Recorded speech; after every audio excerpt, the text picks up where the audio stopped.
Maak 'n braaibroodjie saam met my. Okay, so ons gaan net die tradisionele goed gebruik saam met paninis. So kom ons chop hierdie gou op.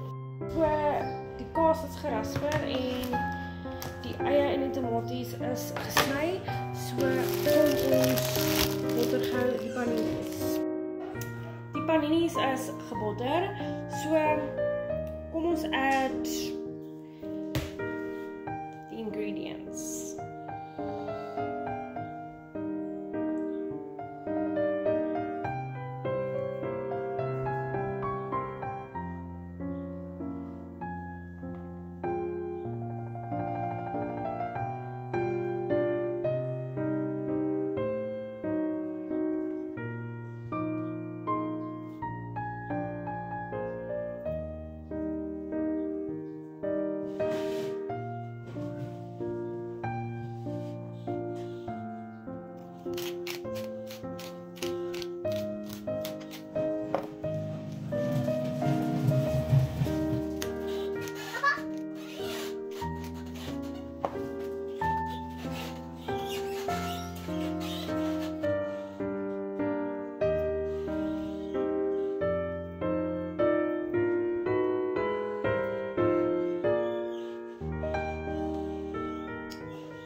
Sit, omdat ek die eerste ronde nie baie op kaas oorgesit het nie.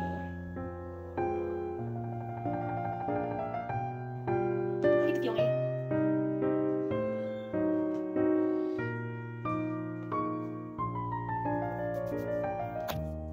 En daar is die ene is omgedraai. Is die paninis. Nou moet dit net op die braaier gaan.